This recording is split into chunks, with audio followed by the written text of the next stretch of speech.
Hello students, last हमारा जो lecture था that is a photo electric effect. Photo electric effect की जो भी एक्सप्लेनेशन है वो हम वेव नेचर से बता नहीं पा रहे और उसके लिए पार्टिकल का कॉन्सेप्ट है। वेव नेचर से वो फिनोमिना को एक्सप्लेन क्यों नहीं कर सकते, तो उसके बारे में भी मैंने आपको एक एग्जांपल बताया था कि वेव नेचर से कॉन्सेप्ट फिर से एक बार रिपीट कर रहा हूं मैं। वेव नेचर से मान लो कि ये मेटल है, ठीक है, और ये मेटल में बहुत सारे इलेक्ट्रॉन्स हैं। सपोज 6 इलेक्ट्रॉन मैंने अभी बताया है, ऑल आर फ्री इलेक्ट्रॉन, लेकिन वो मेटल में फ्री है, लेकिन उनके पास उतनी एनर्जी नहीं है कि वो मेटल से खुद बाहर आ सके। ठीक है, तो हमने यहां पे लाइट इंसिडेंट की है, दैट इज लाइट। ठीक है, अब मान लो कि ये जो लाइट है इसका कौन सा फॉर्म है, वेव फॉर्म है। सपोज वेव फॉर्म में लेते हैं, तो वेव फॉर्म का कंक्लूजन निकलता है कि चलो जो भी इलेक्ट्रॉन बाहर आए, मान लो कि 6 इलेक्ट्रॉन बाहर आए, ठीक है, अच्छी बात है। तो इनकी जो काइनेटिक एनर्जी है, काइनेटिक एनर्जी जो है, kinetic energy that is different, ये मैंने बताया था। Kinetic energy that is difference. यहां पे आप क्या करते हो, इंटेंसिटी बढ़ा रहे हो, intensity that is increases energy. Intensity means यहां से एनर्जी लेना है। तो एक एग्जांपल मैंने बताया था कि मान लो कि मेटल है, यहां से आप इंटेंसिटी बढ़ा रहे हो, इसमें फोटोन वर्ड नहीं आएगा, हाँ, क्योंकि वेव फॉर्म है, ये माइंड में सेट कर देना पहले है। वेव थ्योरी में बस इंटेंसिटी बढ़ाओ मतलब एनर्जी बढ़ाओ, इतना ही कॉन्सेप्ट है। ठीक है, तो इंटेंसिटी बढ़ाओ मतलब एनर्जी बढ़ाओ, तो जो भी इलेक्ट्रॉन बाहर निकलेंगे उनकी काइनेटिक एनर्जी बढ़नी चाहिए according to wave theory. Clear? हाँ, लेकिन प्रॉब्लम है काइनेटिक एनर्जी है दैट रिमेन सेम, और इसीलिए वेवफॉर्म यहां पे गलत हो गया और बाद में इसको कंसीडर कर दिया पार्टिकल फॉर्म में। और पार्टिकल फॉर्म का मीनिंग होता है ए पैकेट, छोटे छोटे पैकेट्स ऐसे डालना है, डायरेक्ट इलेक्ट्रॉन के ऊपर ही डालना है इसे। तो 6 पैकेट आपने डाले तो 6 इलेक्ट्रॉन बाहर आ जाएंगे, और 6 इलेक्ट्रॉन बाहर आ जाएंगे तो उसकी काइनेटिक एनर्जी होगी। बाद में 6 की जगह आपने 3 पैकेट डाले, तो 3 पैकेट डाले तो क्या हुआ, इंटेंसिटी आपने कम कर दी, लेकिन काइनेटिक एनर्जी तो क्या रहती है, वो तो सेम रहती है। तो काइनेटिक एनर्जी सेम रहती है, वो इंटेंसिटी पे डिपेंड नहीं है। तो एक एक्सप्लेनेशन थोड़ा अच्छा है। दूसरा आज मेरे दिमाग में एक एक्सप्लेनेशन आया है, वो भी बहुत बढ़िया है। चलो इस मान लो कि थोड़ा कॉम्प्लिकेशन वाला आपको दिखाई दे रहा है, ग्राफ तो है मैंने बताया था आपको, फिर भी कुछ डाउट्स है, तो दूसरा एग्जांपल भी दे रहा हूं, ये तो आपके दिमाग में बैठना ही चाहिए। ओके, चलो फिर से 6 इलेक्ट्रॉन ले रहा हूं, मेटल के अंदर है, ठीक है, उसको बाहर निकालना है। अब मैं वेव फॉर्म में एनर्जी दे रहा हूं, वेव फॉर्म का मीनिंग होता है कंटीन्यूअस फॉर्म। ओके, और ये एनर्जी मेटल के अंदर एब्जॉर्ब हो जाएगी जो ऐसे।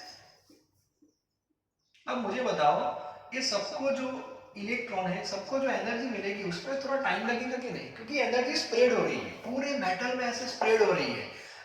फॉर एग्जांपल, बेस्ट एग्जांपल दे रहा हूं मैं एग्रीकल्चर का। एग्रीकल्चर में आपको पता है अभी नया कॉन्सेप्ट ड्रिप इरिगेशन का आ गया है, लेकिन उससे पहले हम प्लांट को जो पानी देते थे, कोई फार्मर है तो नहीं है तो भी पता होना चाहिए, जैसे पूरा फार्म है, जैसे मेटल है वैसे पूरा फार्म है, इलेक्ट्रॉन की जगह मैंने प्लांट लिए है, प्लांट। ओके, अब इसके ऊपर मैं पानी दे रहा हूं, तो पुरानी मेथड में क्या था, बस ये पानी ऐसे आ रहा था और सबको ऐसे पानी मिल रहा था। अब मुझे बताओ ये प्रोसेस में टाइम कैसा लगेगा, बहुत ज्यादा लगेगा।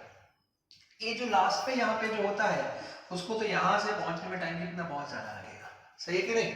हाँ, तो ये जो कॉन्सेप्ट है दैट इज वेव कॉन्सेप्ट। ठीक है, अब इसमें फोटो इलेक्ट्रिक में क्या हुआ कि यदि हम वेव फॉर्म लेंगे तो मुझे बताओ इलेक्ट्रॉन बाहर निकलने में टाइम लगेगा कि नहीं लगेगा, बहुत टाइम लगेगा, क्योंकि ए इलेक्ट्रॉन को मान लो कि एनर्जी मिल गई, चलो एनर्जी के बाद दूसरे इलेक्ट्रॉन के साथ कोलिजन भी होता रहता है, तो थोड़ी एनर्जी बाद में यूज हो जाएगी दूसरे इलेक्ट्रॉन को देने के। तो मेरा इश्यू ये है कि यहाँ पे एनर्जी इलेक्ट्रॉन को मिलेगी, कुछ लोग बोलेंगे कि सर यहाँ पे जो इलेक्ट्रॉन पहला है उसको तो मिल गई ना, वो तो बाहर निकल जाएगा, ऐसा नहीं है। मिलने के बाद वो यहाँ निकलता है तो दूसरा इलेक्ट्रॉन उसके कॉन्टेक्ट में आता है, that is collision will take place, और कोलिजन होगा तो एनर्जी यूज हो जाएगी। तो अल्टीमेटली होगा क्या कि इलेक्ट्रॉन बाहर आएंगे, but all will take some time, 1 hour, 2 hour, 3 hour, इतना टाइम लगेगा अकॉर्डिंग टू वेव थियरी। लेकिन रिजल्ट जो है दैट इज टोटली ऑपोजिट।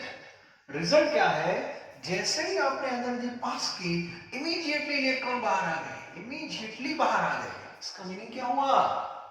इसका मीनिंग हुआ कि ये वेव फॉर्म नहीं है, ये पार्टिकल फॉर्म में लेना है। मतलब यहां से एनर्जी के पैकेट 1 2 3 4 5 6 ऐसे भेजे रहे हैं, और एक पैकेट जो है वो डायरेक्ट इलेक्ट्रॉन को मिल रहा है, और वो इलेक्ट्रॉन एनर्जी एब्सॉर्ब कर लेगा और इमीडिएटली बाहर निकल जाएगा। यस, तो प्रोसेस बिकम फास्ट। तो अभी जो फार्मर का एग्जांपल ले रहा हूं, ड्रिप इरिगेशन पता है सबको। पहले प्लांट को पानी ऐसे देते थे, बस छोड़ दिया। अब क्या है सिस्टम, हर एक प्लांट के ऊपर पाइप है। सबको पता होगा ड्रिप इरिगेशन क्या होता है। पाइप में छोटे छोटे होल्स होते हैं और वहां से एक एक बूंद पानी निकलता है, और वो डायरेक्ट कहां पे गिरता है? प्लांट के ऊपर ही गिरता है। Clear? That is particle nature, that is particle nature. और आगे वाला जो कॉन्सेप्ट है दैट इज वेव नेचर। मतलब कोई जगह में कोई से बोल दिया कि चलो ये पानी सबको एक साथ पानी मिल गया, इसका मीनिंग हुआ कि वो पार्टिकल फॉर्म में ड्रिप इरिगेशन हो रहा है। ड्रिप इरिगेशन सिस्टम है, इसमें सबको एक साथ पानी मिल जाता है। और नॉर्मल जो इरिगेशन होता है उसमें सबको एक साथ नहीं मिलता, वो भी आपको पता है। That is wave form. Clear? Okay. Timing जो है वो बहुत इंपॉर्टेंट है। इलेक्ट्रॉन इंस्टेंट बाहर आ गए हैं, समझ आ रही है? हाँ। और ऐसा कब पॉसिबल है? जब उसके ऊपर एक डायरेक्ट एनर्जी का अटैक होता है। तो ये थोड़ा माइंड में सेट कर देना, एक बहुत इंपॉर्टेंट एग्जांपल है। आज जो हम डिस्कशन करने वाले हैं दूसरा फिनोमेना है, जो भी हम वेव थ्योरी से एक्सप्लेन नहीं कर पा रहे हैं, और that is the black body radiation. Yes, black body radiation ऐसा एक वर्ड है, फिनोमेना एक्चुअली है।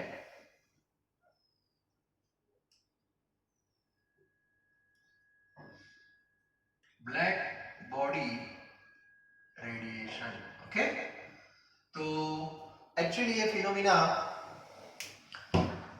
क्या है वही हमें देखना है। वेव थियरी से एक्सप्लेन क्यों नहीं होगा, इस बियॉन्ड दिस टेक्स्ट बुक और सिलेबस है, ये कॉलेज का टॉपिक है, वो बाद में देखेंगे। लेकिन पहले ब्लैक बॉडी रेडिएशन एग्जैक्टली है क्या वो पता होना चाहिए। ओके, तो सबसे पहले मुझे बताओ रेडिएशन क्या है, वो आपका क्लियर होना चाहिए। ओके, फिर से एक बार मैं रिपीट करवा देता हूं। चलो, ये सन है। Okay, that is a source of electromagnetic radiation. तो ये जो सन है वहां से रेडिएशन बाहर आता है। एक्चुअली इसका नेम है इलेक्ट्रो, फिर से रिपीट कर रहा हूं, इलेक्ट्रोमैग्नेटिक रेडिएशन। इलेक्ट्रोमैग्नेटिक रेडिएशन, और simply you can say radiation. Okay, और ये जो रेडिएशन है उसमें डिफरेंट टाइप है, जिसमें आप एक्सरे लिख सकते हो, एक्सरेज है, गामा रेज है, यूवी है, यूवी के बाद विजिबल है, विजिबल के बाद इंफ्रा है, इंफ्रा के बाद रेडियो है, माइक्रो है, ये सब आपको पता है, ये हमने आगे डिस्कस कर लिया है। All are electromagnetic waves. लेकिन ज्यादातर हम कांटेक्ट में आते हैं विजिबल के, क्योंकि विजिबल जो है उसकी जो वेवलेंथ है, सबकी वेवलेंथ होती है, लेकिन विजिबल जो है उसकी जो वेवलेंथ है उसका कलर के साथ कॉम्बिनेशन है।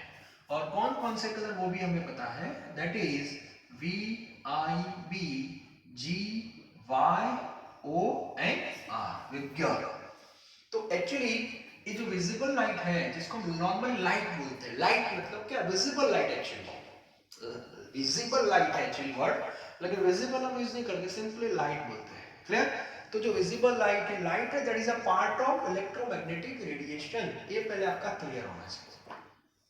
इसके बाद हम जो पढ़ने वाले हैं एटॉमिक स्पेक्ट्रा, इसमें हम इसके बारे में ज्यादा नहीं, लेकिन अभी जनरल कॉन्सेप्ट आ रहा है। ओके, तो सबसे पहले ये आपका क्लियर होना चाहिए। ओके, चलो आगे बढ़ते हैं। अब मान लो कि ये सन है, अब उसमें से अब हम रेडिएशन वर्ड यूज करेंगे, रेडिएशन बाहर आया। और सबसे पहले मुझे बताओ, ये सन है, वहां से रेडिएशन आ रहा है टुवर्ड्स अर्थ, उल्टा क्यों नहीं हो रहा है? अर्थ से सन में क्यों नहीं जा रहा है? पहले वो मुझे बताओ। तो एक साइंस का एक कॉन्सेप्ट है डिफरेंस इन टेम्परेचर। सन जो है उसका टेम्परेचर बहुत हाई है, याद रखना। मान लो कि यहाँ पे कोई ऑब्जेक्ट है, एक ऑब्जेक्ट है, नॉर्मल ऑब्जेक्ट,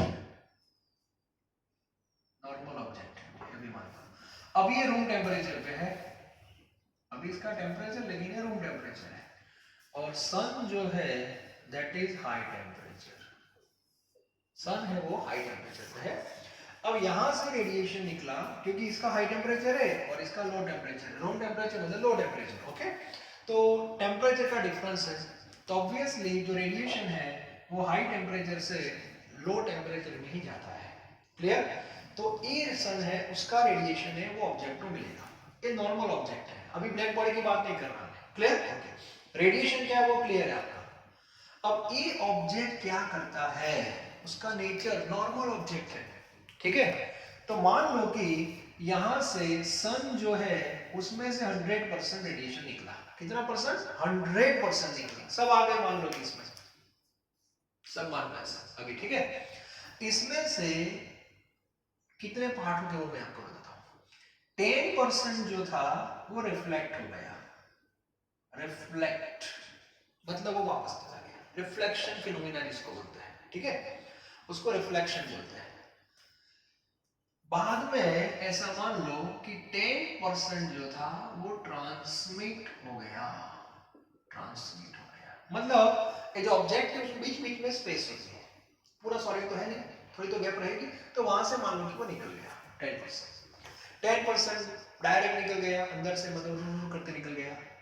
10% तो अंदर आया ही नहीं, वो रिफ्लेक्ट हो गया डायरेक्ट, हो सकता है ऐसा, ठीक है। अब बचा कितना? 90%।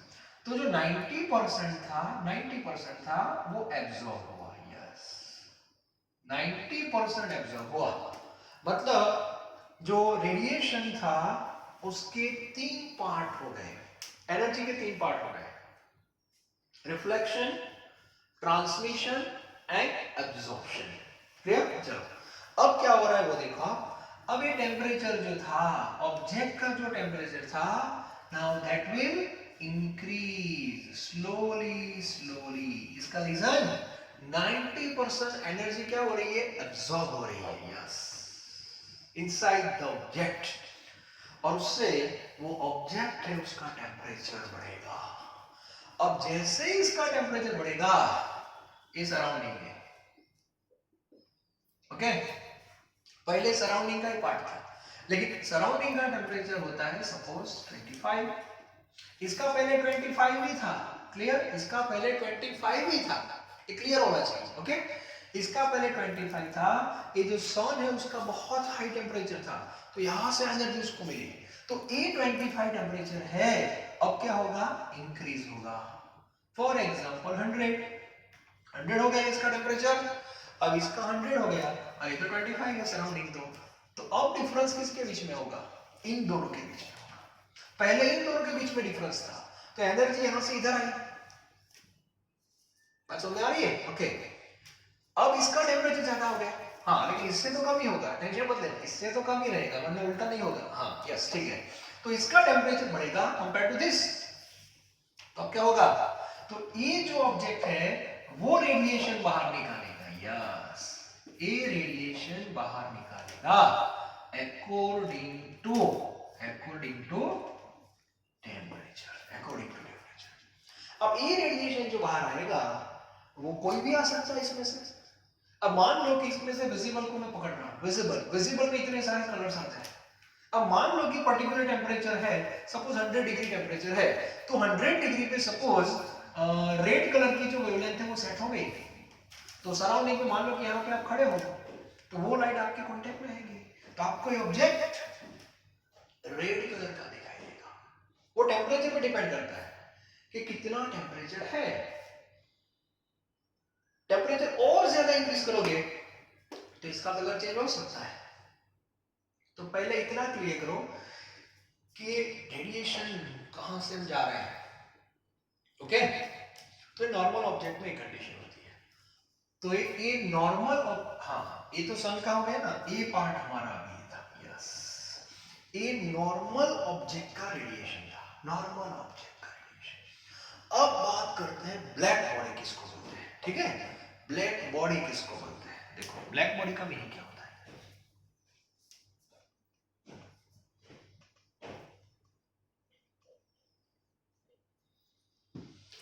चलो मान लो कि ये फिर से सन और इसके सामने ब्लैक बॉडी है। चलो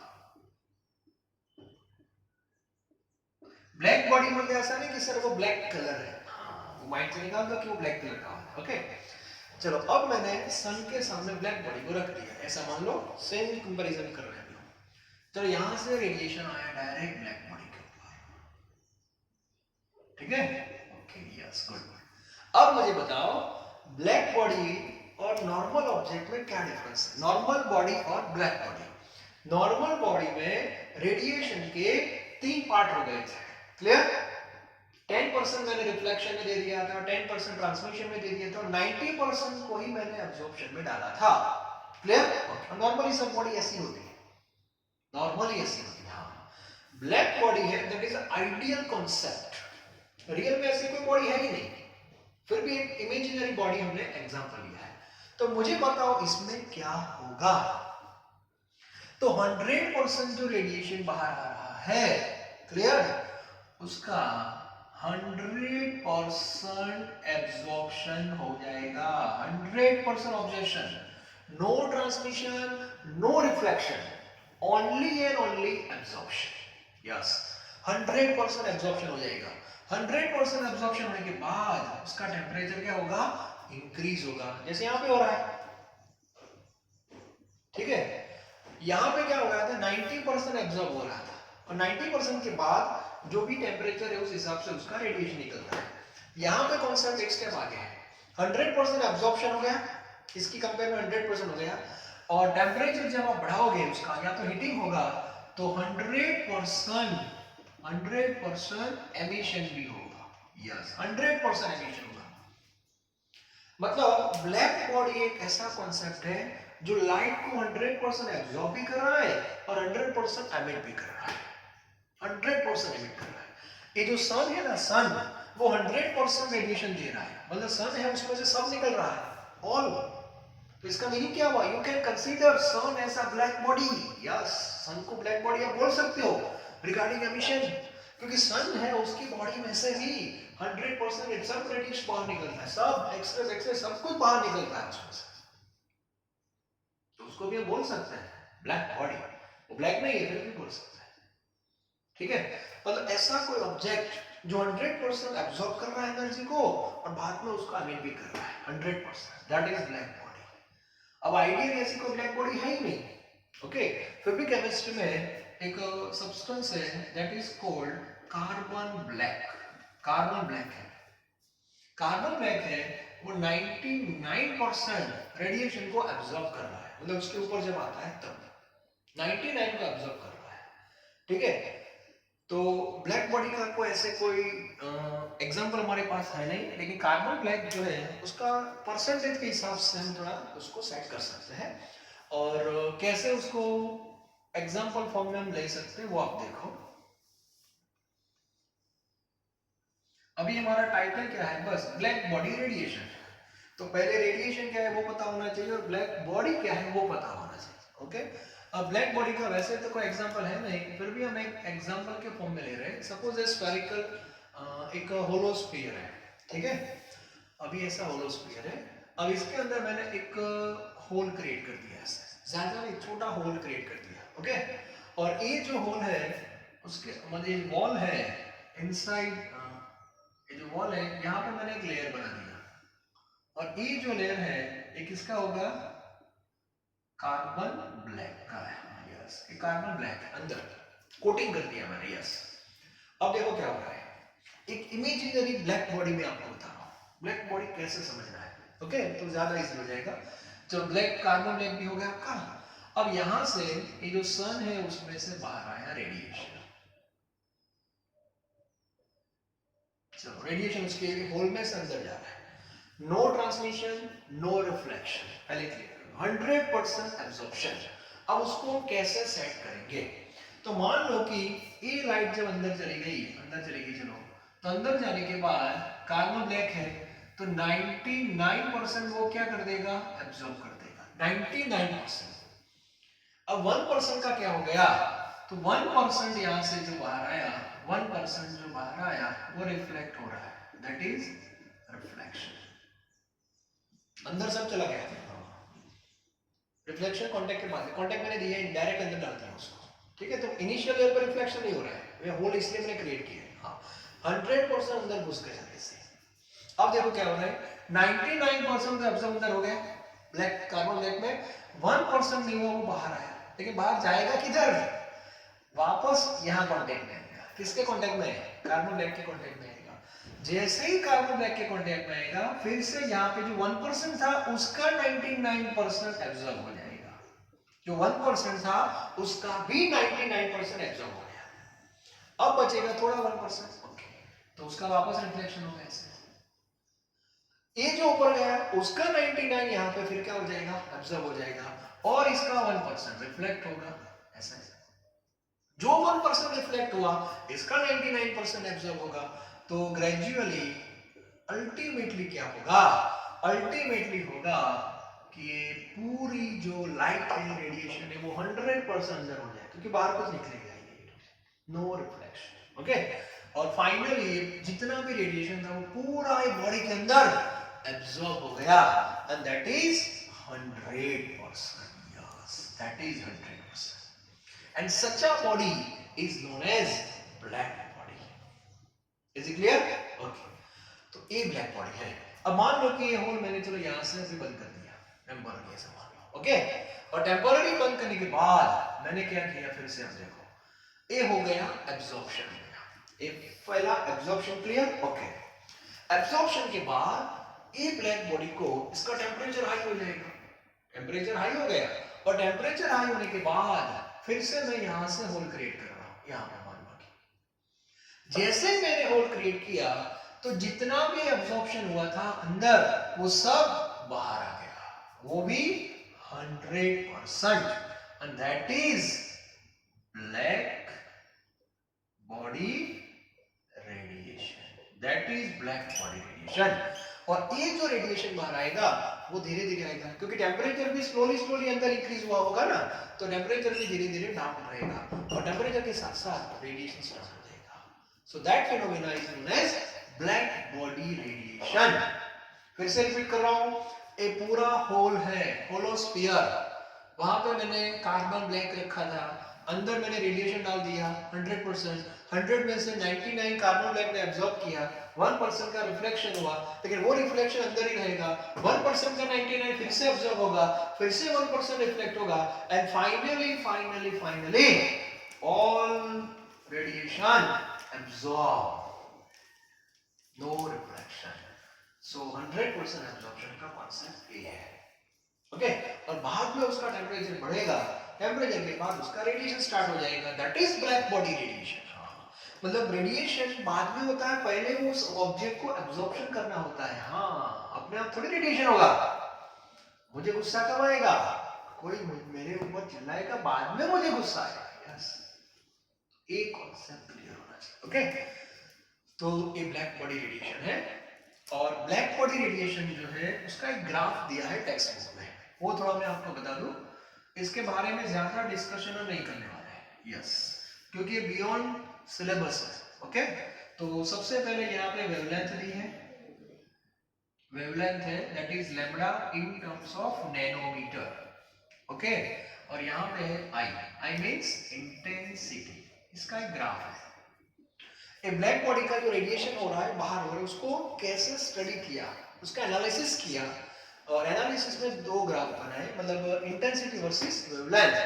तो सबसे पहले मान लो कि ये जो ब्लैक बॉडी है इसका टेम्परेचर T1 है, तो पहले T1 तक उसको हीट किया होगा, T1 टेम्परेचर तक उसको मेंटेन किया है, तो T1 पे वो रेडिएशन क्या दे रहा है, radiation always according to temperature, ये क्लियर होना चाहिए। तो बहुत सारे टेम्परेचर्स होंगे, लेकिन अभी मैं दो ही टेम्परेचर देने वाला हूं, T1 और T2। तो सबसे पहले T1 टेम्परेचर पे रेडिएशन हो रहा है, तो T1 टेम्परेचर पे जो रेडिएशन हो रहा है उसका ग्राफ ऐसा है, लाइक दिस। तो इसका मीनिंग क्या हुआ? तो ये वेवलेंथ है, टेक्स्ट बुक में वेवलेंथ यहाँ पे है, यहाँ पे इंटेंसिटी है, ठीक है। और ये पूरा जो ग्राफ है that is eight which temperature T1 that is a constant temperature, और वो टेम्परेचर पे इंटेंसिटी और वेवलेंथ का कैसा रिलेशन है, कैसा तालमेल है, वो हमें चेक करना है, ठीक है। तो सबसे पहले देखो आप हम यहां से इधर आ रहे हैं मान लो कि, तो यहां से जब आप इस साइड आओगे तो लैम्डा क्या हो रहा है डिक्रीज हो रहा है, और सामने देखो एक ग्राफ ऊपर जा रहा है, इसका मीनिंग इंटेंसिटी इंक्रीज हो रही है। ये जो पॉइंट है that is a peak point, that is I maximum.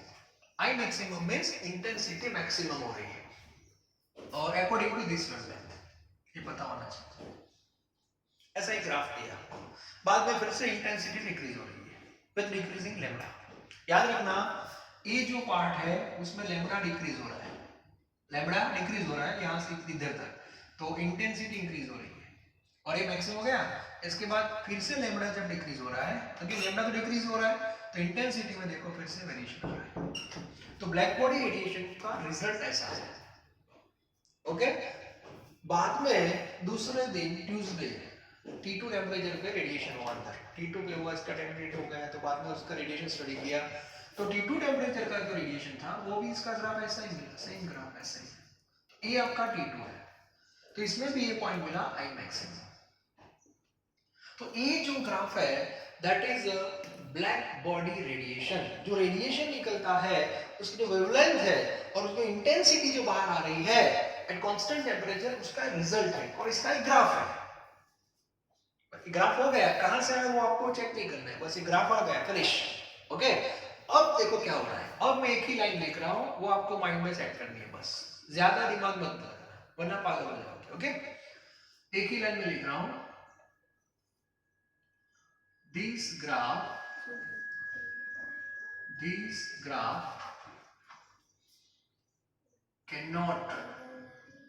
cannot be explained by wave nature of radiation, yes। बस एक लाइन आपको याद रखनी है, ये जो ग्राफ है वो वेव नेचर से हम एक्सप्लेन नहीं कर पा रहा है, तो ये एक्सप्लेन होगा किस नेचर से, पार्टिकल, वो आपकी टेक्स्ट बुक में नहीं है, ठीक है। तो ये रीजन आपकी टेक्स्ट बुक में दिया नहीं है, आपको बस फिनोमिना याद रखना है कि ब्लैक बॉडी रेडिएशन का जो पूरा कॉन्सेप्ट है, उसका जो ग्राफ है, उसका जो बिहेवियर है, व्हाटएवर जो भी रिजल्ट आए ब्लैक बॉडी रेडिएशन से, उसको हम वेव नेचर से एक्सप्लेन नहीं कर पा रहे हैं, दैट्स ऑल, फिनिश। और वो पार्टिकल से हो जाता है, मैक्स प्लैंक उसने दिया है कॉन्सेप्ट, ओके।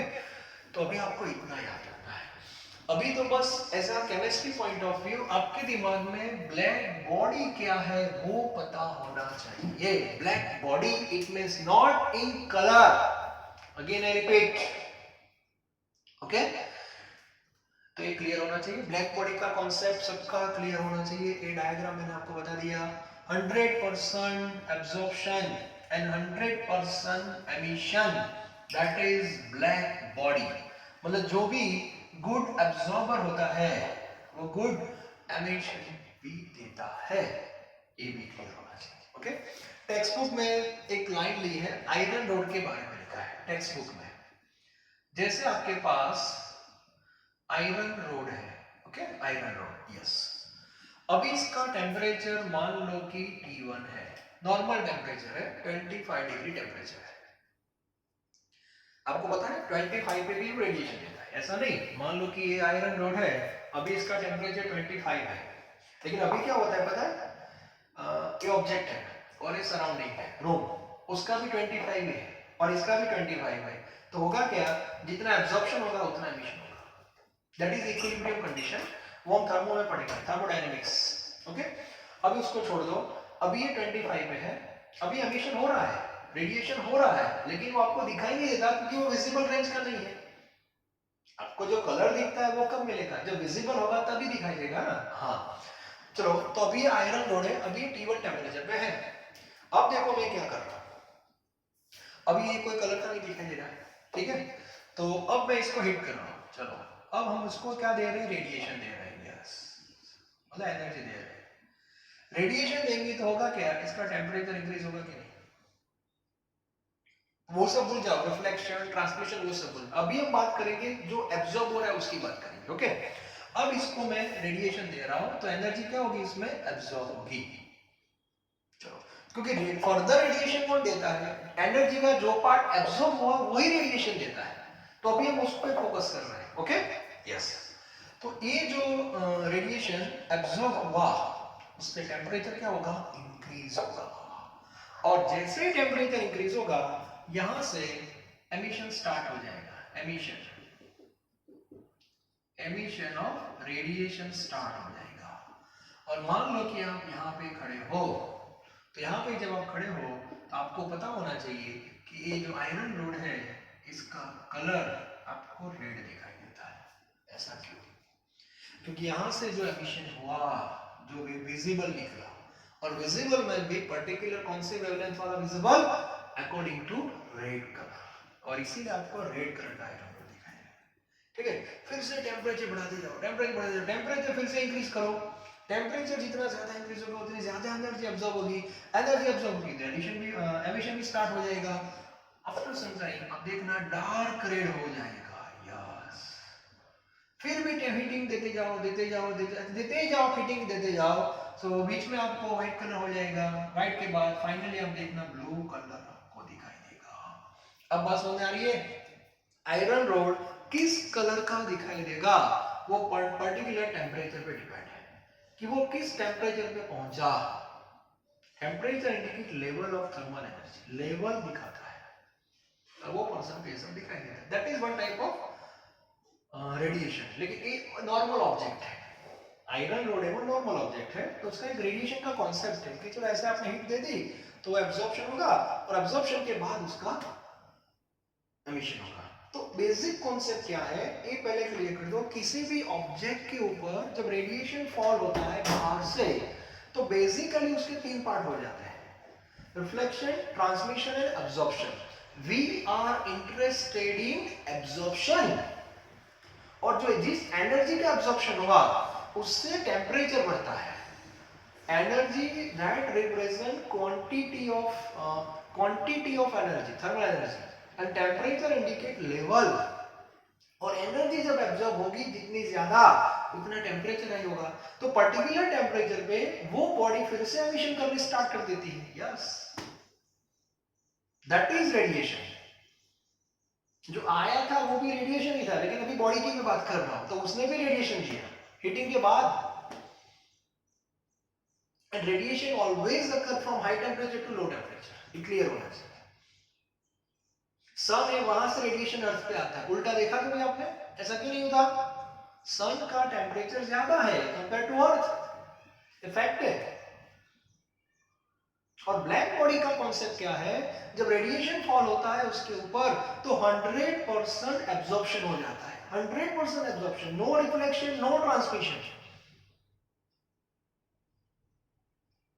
और जो 100% एब्जॉर्प्शन हुआ उसका ही 100% एमिशन हो जाता है, दैट इज ब्लैक बॉडी।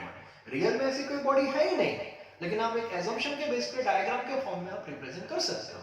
जो मैंने होल वाला कॉन्सेप्ट दिया था वही कार्बन ब्लैक को यूज किया था, ठीक है, तो ये क्लियर होना चाहिए। और ब्लैक बॉडी रेडिएशन के जो रिजल्ट्स आए डिफरेंट टेम्परेचर के ऊपर, उसमें ऐसा ग्राफ मिला था, एक ग्राफ मिला था, बस एक ग्राफ ऐसा मिला था, इसे याद रखना है। और ये ग्राफ का जो एक्सप्लेनेशन है that is not possible through wave nature, and it is possible only and only through particle nature, clear। तो आज का जो टॉपिक था उसमें इतना ही है, एक क्लियर होना चाहिए। और एक दूसरी बात, जो रेडिएशन हो रहा है वो किस पे डिपेंड होता है वो भी क्लियर करोगे। मान लो कि यहाँ से रेडिएशन तो निकल रहा है, तो किस पे डिपेंड होता है, तो सबसे पहले तो टाइप ऑफ मटेरियल पे डिपेंड होता है, सेकंड टेम्परेचर पे डिपेंड रहेगा, वो भी फैक्ट है, and third that is the surface area, yes. ये तीन फैक्टर आपको याद रखना है। जो भी रेडिएशन हो रहा है that depends on three factors, type of material, then temperature and surface area, ये भी आपको याद रखना है। ओके, कितना सरफेस उसके कांटेक्ट में आ रहा है, वो भी इंपॉर्टेंट है। तो आज का जो टॉपिक था that is a black body radiation. तो I hope you can understand what is the meaning of black body, not black in colour. फिर से मैं रिपीट कर रहा हूँ, ठीक है। आपके घर जो मोमबत्ती होती है वो ऑब्जेक्ट है, जब वो जलती है तो आपको येलो कलर की लाइट दिखाई। उसका रीजन क्या है, वहां से वो पर्टिकुलर टेम्परेचर पे येलो कलर का एमिशन होता है, उसकी जो वेवलेंथ है वो येलो के साथ मैच हो रही है, दैट इज येलो। आपको पिंक नहीं दिखाई दे रहा क्योंकि पिंक आता ही नहीं, तो कहां से निकलेगा वो, ठीक है। तो ये सब जो कॉन्सेप्ट है रेडिएशन के वो हम यूज करने हैं स्ट्रक्चर ऑफ एटम में, आप देखना। तो इसमें कोई न्यूमेरिकल नहीं है, ओनली थ्योरी। तो वर्कशीट में बस आपको थ्योरी लिखनी है, टेक्स्ट बुक में जितना लिखा है बस उतना आप लिख देना और सबमिट करा देना, ठीक है। ब्लैक बॉडी का डायग्राम भी नहीं है टेक्स्ट बुक में, 2 बार लेक्चर एक बार देख लेना, क्योंकि सारे कॉन्सेप्ट फिजिक्स के हैं, लेकिन हम केमिस्ट्री में थोड़ा थोड़ा उसको यूज कर रहे हैं, ठीक है। Thank you very very much.